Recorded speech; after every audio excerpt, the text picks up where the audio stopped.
जब संपूर्ण वैभव होते हुए भी प्रभु श्री राम का मन व्याकुल था, तब गुरु वशिष्ठ के ज्ञान ने उन्हें विषाद से बाहर निकाला।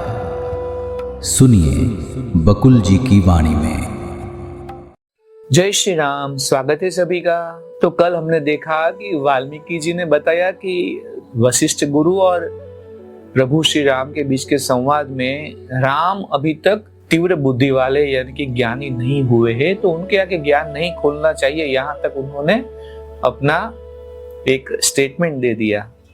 तो आज 5 मई है, आज देखते हैं आगे क्या होता है। श्लोक है, ब्रह्मचिद ब्रह्म मनो ब्रह्म विज्ञान वस्तुच ब्रह्मार्थो ब्रह्म शब्दश्च ब्रह्मचिद ब्रह्म धातवः। अर्थ है चेतना ब्रह्म है, मन ब्रह्म है, बुद्धि ब्रह्म है, ब्रह्म ही मात्र पदार्थ है, ध्वनि या शब्द ब्रह्म है और ब्रह्म ही सभी पदार्थों का घटक है। फिर वशिष्ठ ने आगे कहा, हे राम, दृश्य संसार के रूप में यह संपूर्ण सृष्टि ब्रह्म या असीम चेतना की सर्वव्यापी चित्त शक्ति की इच्छा की ही अभिव्यक्ति है। यात्रा चलती है, हमारी इच्छा अपने आप संघनित ठोस होती है और मन में इच्छित पदार्थों को उभारती है। तत्क्षण मन उस पदार्थ को व्यवहार क्षेत्र में पुनरुत्पादित कर देता है। इस स्थिति में सृष्टि करने की उत्पन्न धारणा इस मूल तथ्य और अपनी सत प्रकृति को भुला बैठती है कि मैं असीम चेतना हूं। इस असीम चेतना को अपने अंदर विशुद्ध शून्य दिखाई देता है। फिर चेतन यानी कि ऊर्जा, चेत शक्ति उसमें आकाश की अवतारणा करती है।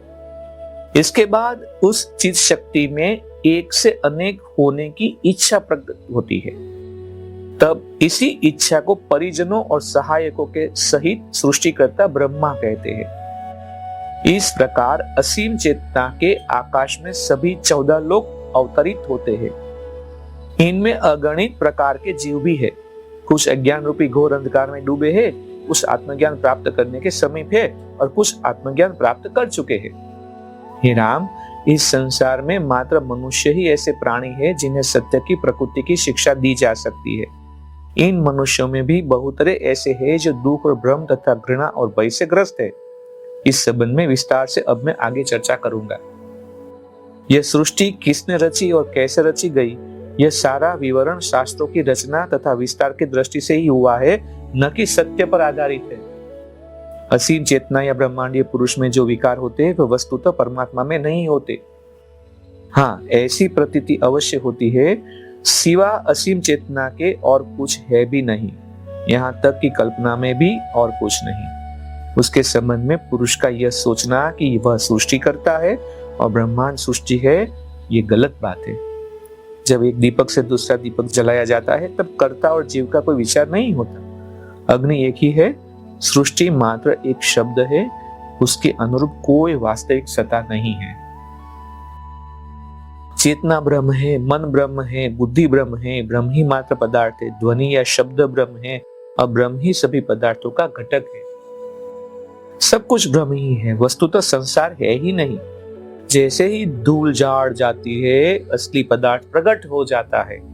जैसे ही रात का अंधकार दूर हो जाता है, अंधकार से धीरे पदार्थ स्पष्ट रूप से दिखाई देने लगते हैं।